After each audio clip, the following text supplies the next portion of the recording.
Hello everyone, welcome to Pragyan the competitive class. আজকে আমি আবারও একটি নতুন ক্লাস নিয়ে চলে এসেছি। আজকের ক্লাস থাকছে যারা প্রাইমারি ইন্টারভিউয়ের প্রিপারেশন নিচ্ছ তাদের জন্য। আমি অলরেডি তোমাদের 29টা ক্লাস দিয়ে দিয়েছি, আজ থাকছে 30 নম্বর ক্লাস। তো আজকের ক্লাসটিও খুবই গুরুত্বপূর্ণ, তোমরা প্রথম থেকে শেষ পর্যন্ত দেখো, আশা করি তোমাদের ক্লাস ভালো লাগবে। আর এই যে 30টা ক্লাসের একটি প্লেলিস্ট করা আছে প্রাইমারি ইন্টারভিউ প্রিপারেশন 2026 নেম দিয়ে, যারা এই চ্যানেলে নতুন তারা কিন্তু পরপর এই 30টা ক্লাস দেখে নিতে পারো। ঠিক আছে, তাহলে চলো আজকের ক্লাস শুরু করা যাক। আজকের প্রথম প্রশ্ন হচ্ছে, পশ্চিমবঙ্গের কোন মেলা মিনিয়েচার অফ বেঙ্গল কালচার নামে পরিচিত? খুবই গুরুত্বপূর্ণ প্রশ্ন।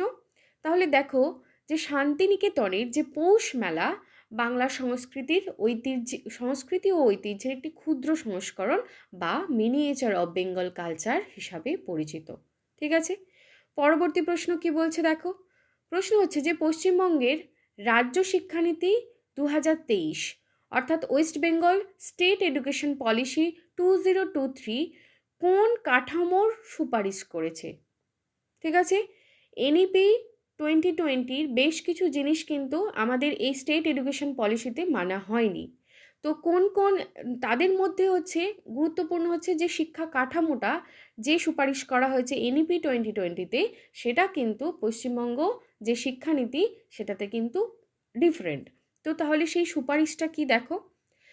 তাহলে দেখো যে এই যে শিক্ষা কাঠামো, যে কাঠামোটা আমাদের আগে ছিল সেই কাঠামোটাই কিন্তু এই নতুন শিক্ষানীতিতে মানা হচ্ছে, অর্থাৎ 5+4+2+2 এই সিস্টেমটাই কিন্তু এই শিক্ষানীতিতে রাখা হয়েছে। অর্থাৎ এই কাঠামোতে 1 বছরের প্রাক প্রাথমিক শিক্ষা শুরু হয়, তারপর 4 বছরের প্রাথমিক শিক্ষা অর্থাৎ প্রথম থেকে চতুর্থ শ্রেণী পর্যন্ত, এবং 4 বছরের উচ্চ প্রাথমিক শিক্ষা যেটি পঞ্চম থেকে অষ্টম শ্রেণী পর্যন্ত, এবং 2 বছরের মাধ্যমিক শিক্ষা, পরিশেষে 2 বছরের উচ্চ মাধ্যমিক শিক্ষা। ঠিক আছে, পরবর্তী প্রশ্ন দেখো। প্রশ্ন হচ্ছে সফল কি? সফলের পূর্ণরূপ দেখো, structured assessment for analyzing learning. আর এটি হচ্ছে ভারতের কেন্দ্রীয় যে মাধ্যমিক শিক্ষা বোর্ড সিবিএসসি, এটার দ্বারা একটি যোগ্যতা ভিত্তিক মূল্যায়ন পদ্ধতি। অর্থাৎ সফল হচ্ছে একটি ইভালুয়েশন পদ্ধতি যার ফুল ফর্ম হচ্ছে structured assessment for analyzing learning. ঠিক আছে, পরবর্তী প্রশ্ন দেখো। প্রশ্ন হচ্ছে ভারতের যে নতুন শিক্ষানীতি এনইপি 2020 এর স্লোগান কি? স্লোগান বা মূল মন্ত্রটা কি? না, ভারতের যে জাতীয় শিক্ষানীতি এনইপি 2020 এর মূল স্লোগান হচ্ছে এডুকেট, এনকারেজ অ্যান্ড এনলাইটেন, অর্থাৎ শিক্ষিত করো, উৎসাহিত করো এবং আলোকিত করো। ঠিক আছে, পরবর্তী প্রশ্ন দেখো। প্রশ্ন হচ্ছে যে এনপিএসটি এর ফুল ফর্ম কি? এনপিএসটির ফুল ফর্ম হচ্ছে national professional standards for teachers. তো এটি জাতীয় শিক্ষানীতি যে এনইপি 2020 অনুযায়ী ভারতের স্কুল শিক্ষকদের পেশাগত দক্ষতা এবং কর্মদক্ষতার মূল্যায়ন ও মানোন্নয়নের জন্য তৈরি একটি নির্দেশিকা কাঠামো। ঠিক আছে, তাহলে তোমরা জেনে নিলে যে এনপিএসটি কি এবং এটা কেন ব্যবহার করা হয় আর এটার ফুল ফর্মটা কি। ঠিক আছে, পরবর্তী প্রশ্ন দেখো যে টুইন প্রাইম বা যমজ মৌলিক সংখ্যা কাকে বলা হয়? উদাহরণ দাও। এই প্রশ্নগুলো কিন্তু করা হচ্ছে। তো টুইন প্রাইম বা যমজ মৌলিক সংখ্যা হচ্ছে দুটো মৌলিক সংখ্যার মধ্যবর্তী পার্থক্য যদি 2 হয় তাদেরকেই আমরা যমজ মৌলিক সংখ্যা বা টুইন প্রাইম বলবো। উদাহরণ হিসাবে দেখো 3 আর 5 দুটোই কিন্তু মৌলিক সংখ্যা এবং এদের মধ্যে ডিফারেন্স হচ্ছে 2। আবার 5 আর 7 এরা, তাহলে এই যে পেয়ারগুলো এরা কিন্তু হচ্ছে টুইন প্রাইম বা যমজ মৌলিক সংখ্যা। ঠিক আছে, 7, 11, 11, 13, তো এই যে পেয়ারগুলো এরা হচ্ছে টুইন প্রাইম। পরবর্তী প্রশ্ন যে হর্নবিল উৎসব কোন রাজ্যে পালিত হয়? তাহলে হর্নবিল উৎসব দেখো ভারতের নাগাল্যান্ড রাজ্যে পালিত হয়। আর নাগাল্যান্ডের সংস্কৃতি ঐতিহ্য তুলে ধরার জন্য একে উৎসবের উৎসব বা ফেস্টিভ্যাল অফ ফেস্টিভ্যালস বলা হয়।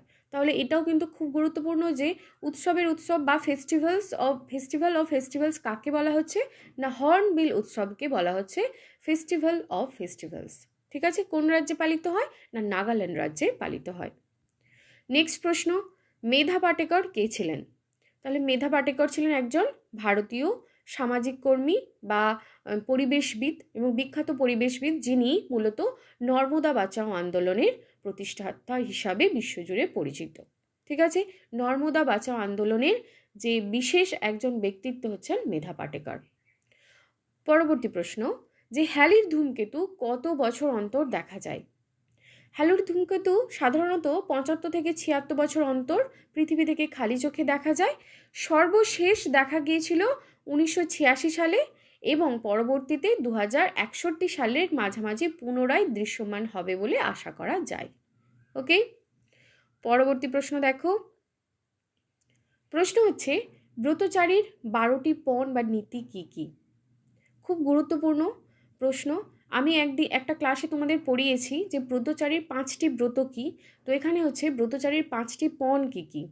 তাহলে ব্রতচারীর 5টি পণ হচ্ছে, ছুটবো, খেলবো, হাসবো, অর্থাৎ সজীব ও আনন্দময় জীবনযাপন করব। সবাইকে ভালোবাসবো, অর্থাৎ জাতি ধর্ম নির্বিশেষে সবাইকে ভালোবাসার বন্ধনে আবদ্ধ করা। নেক্সট হচ্ছে গুরুজনদের মানব, অর্থাৎ শিক্ষক ও বড়দের প্রতি শ্রদ্ধাশীল থাকা। পরবর্তী হচ্ছে লিখবো, পড়বো, জানবো, অর্থাৎ শিক্ষা ও জ্ঞান অর্জন করব। নেক্সট হচ্ছে জীবে দয়া করব, যে সমস্ত প্রাণীর প্রতি দয়া মায়া পোষণ করব। পরবর্তী হচ্ছে সত্য কথা বলবো। নেক্সট হচ্ছে সত্য পথে চলবো, অর্থাৎ সততার পথে জীবন পরিচালিত করব। পরবর্তী হচ্ছে দেখো, হাতে জিনিস গড়ব, অর্থাৎ স্বাবলম্বী হওয়া ও কারিগরি দক্ষতা বৃদ্ধির কথা বলা হচ্ছে। নেক্সট হচ্ছে শক্ত শরীর গড়ব, অর্থাৎ শারীরিক ব্যায়ামের মাধ্যমে শরীরকে সুস্থ ও সক্ষম রাখার কথা বলা হচ্ছে। নেক্সট দলের হয়ে লড়ব, অর্থাৎ সমষ্টিগত, অর্থাৎ একসাথে কাজের মাধ্যমে দলের যে স্বার্থ সেটা কিন্তু রক্ষা করব। পরবর্তী হচ্ছে গায়ে খেটে বাঁচবো, অর্থাৎ কায়িক শ্রমের মাধ্যমে জীবিকা নির্বাহ করা এবং আনন্দেতে নাচবো, অর্থাৎ নৃত্য গীত ও আনন্দের মাধ্যমে জীবনকে উপভোগ করব। এগুলি হচ্ছে ব্রতচারীর 12টি পণ। ঠিক আছে, খুব গুরুত্বপূর্ণ বিষয়, তোমরা কিন্তু খুব ভালোভাবে দেখে নিও। পরবর্তী প্রশ্ন দেখো। প্রশ্ন হচ্ছে, তথ্য ও তত্ত্বের মধ্যে পার্থক্য কি? খুব ছোট্ট ছোট্ট বিষয়, কিন্তু খুবই গুরুত্বপূর্ণ এগুলো। তাহলে তথ্য কি? তথ্য বা ফ্যাক্ট হলো কোনো ঘটনার পর্যবেক্ষণ বা পরিমাপযোগ্য অকাট্য প্রমাণ, যা কি ঘটেছে তা নির্দেশ করছে। অন্যদিকে তত্ত্ব কি? না, তত্ত্ব হচ্ছে কোনো তথ্যের উপর ভিত্তি করে কেন ও কিভাবে ঘটেছে তার বৈজ্ঞানিক ব্যাখ্যা। তাহলে একটা হচ্ছে ফ্যাক্ট আর একটা হচ্ছে থিওরি। তাহলে এদের প্রধান পার্থক্যটা কি? প্রধান পার্থক্য হচ্ছে যে তথ্য হলো কি ঘটেছে আর তত্ত্ব হলো কেন ঘটেছে তার বিশ্লেষণ করা।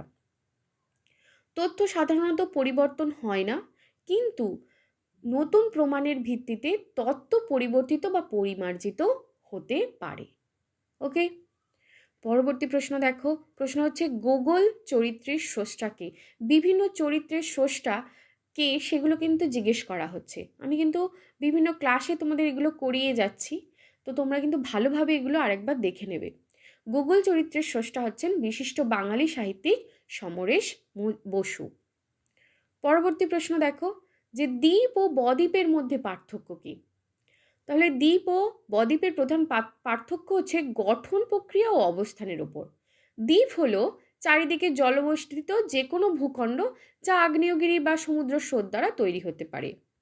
অন্যদিকে বদ্বীপ কি? না, বদ্বীপ হচ্ছে নদীর মোহনায় পলি জমে বা ত্রিভুজাকৃতির ভূখণ্ড। দ্বীপ কিন্তু যে কোনো জায়গায় তৈরি হতে পারে, থাকতে পারে, দ্বীপ সব জায়গাতেই থাকতে পারে, কিন্তু বদ্বীপ কেবলমাত্র নদীর মোহনাতেই তৈরি হয়। ওকে, পরবর্তী প্রশ্ন হচ্ছে যে ভর এবং ভার এর মধ্যে পার্থক্য কি? তাহলে ভর কি? ভর বা মাস হচ্ছে কোনো বস্তুর মধ্যে মোট যে পদার্থটা থাকে, বস্তুর মধ্যে পদার্থের যে মোট পরিমাণ, যা সর্বদা ধ্রুবক, যে কোনো জায়গায় গেলেও কিন্তু সেটা ধ্রুবক থাকে, তাকে আমরা বলছি ভর, যার একক হচ্ছে কিলোগ্রাম বা কেজি দিয়ে ডিনোট করা হয়। আর ভার বা ওজন কি? যেটাকে আমরা ওয়েট বলি। এটা দেখো, ওয়েট হচ্ছে বা ভার হচ্ছে বস্তুর ওপর প্রযুক্ত মহাকর্ষীয় বল, যা স্থান ভেদে কিন্তু পরিবর্তিত হয়। এর একক দেখো নিউটন, এন দিয়ে ডিনোট করা হয়। ভর পরিমাপ করা হয় তুলা যন্ত্রের সাহায্যে, যেটা সাধারণ তুলা যন্ত্র তার সাহায্যে, আর ভার পরিমাপ করা হয় স্প্রিং তুলা যন্ত্রের সাহায্যে। আমরা যে দৈনন্দিন যে আমরা বাজার হাটে যে জিনিসপত্রের আমরা পরিমাপ করি, আমরা কথাটা ওয়েট বলি, কিন্তু অ্যাকচুয়ালি ওটা আমরা মাস পরিমাপ করি। ঠিক আছে, তাহলে সাধারণ তুলাযন্ত্রের সাহায্যে আমরা ভর পরিমাপ করছি, আর ভার পরিমাপ করছি আমরা স্প্রিং তুলাযন্ত্রের সাহায্যে। এছাড়াও ভর হচ্ছে একটি স্কেলার রাশি, আর যার শুধু মান আছে, কিন্তু ভার হচ্ছে ভেক্টর রাশি যার মান ও দিক দুইই আছে। তো 15 নম্বর প্রশ্ন দেখো, আজকে শেষ প্রশ্ন। আমলকিতে কোন অ্যাসিড থাকে?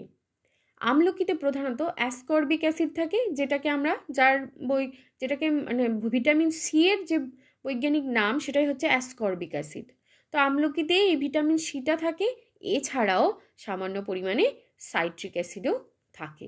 ঠিক আছে, যদি তোমাদের স্পেশালি জিজ্ঞেস করা হয়, ভিটামিন সি তো আমলকিতে থাকেই, এছাড়াও কিন্তু সামান্য পরিমাণে সাইট্রিক অ্যাসিড আমলকিতে থাকছে। ওকে, তাহলে আজকের ক্লাস এই পর্যন্ত। তোমাদের ক্লাসটি কেমন লাগলো অবশ্যই জানাবে, আর যদি ভালো লাগে অবশ্যই একটি লাইক দিও। আর যারা এই চ্যানেলে নতুন তারা কিন্তু চ্যানেলটি অবশ্যই সাবস্ক্রাইব করে নিও। Thank you.